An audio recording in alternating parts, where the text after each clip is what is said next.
Okay, we're talking appliances this morning. We're talking major washer dryer appliances, and we've got a dryer, and the complaint from the customer was that it wasn't getting hot. This happens to be a Maytag. One of the first things you want to check is a sensor if there's absolutely no heat. And on Whirlpool designs, at least the older ones, they have a sensor on the back of the exhaust shaft that goes out after it's out of warranty, and so you either bypass that or replace it. There was some heat, so the first thing you want to check is that there's the air moving out of the exhaust in the back of the unit. If there's no air coming out, the first thing to suspect is the blower, which is here. And there's 4 screws that come out, except one of them doesn't look like it ever comes out, so I just broke it off there and took out the other 3. And so there's your blower. And here's the blower that was in there, and the shaft broke off, so it was just not turning. The motor was turning, everything was making a sound, but see, there's the shaft there. It takes some circlip removers. You got to have those, because there's a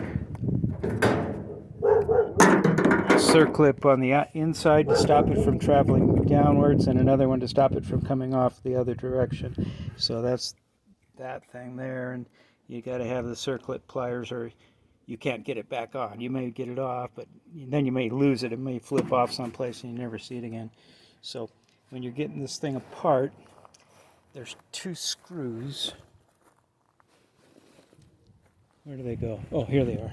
Here and here, that hold the front plate in place, and then you flip it up and it pivots on these 2 clips and comes off. What you don't want to do is forget you've got a door switch here. So if you pull it off without disconnecting these 2 clips, you'll maul the door switch, and then you have to wait for eBay to send you another one. So don't do that. Okay, so to get to the blower, you need a 1/4-inch nut driver, and you take all these off, and then there's this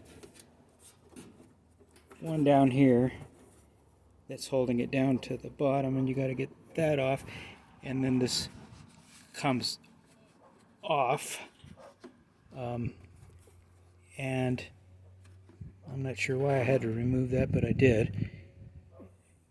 Anyway, so I got that off. When you put it back on, you want to make sure that you get this sheet metal into the groove of this plastic molded blower assembly housing, because it's easy to put these screws back in and neglect to get these lined up, because it's sort of it's dissimilar from the plastic, and it doesn't want to easily go right back as it was before you pulled it off, because you bend it a little getting it out of there, like this. See, it bends there.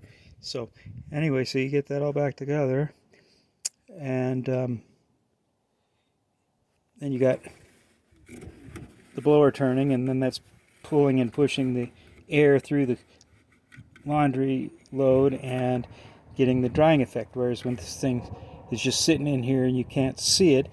And the way to check that, of course, is to turn it on and make sure that there's a lot of air force coming out the back vent. And if that's not happening, this is probably going to be your problem.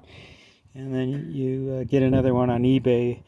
I looked for one that was as close to the original factory part as I could find, not just, something that's described as the same thing, but maybe an old stock thing. So that's it. And then it came in that. That's the part number. And here's the model number of this particular unit. But this is all mostly the same stuff, but the model number is that there. Okay, that's it. I'm done.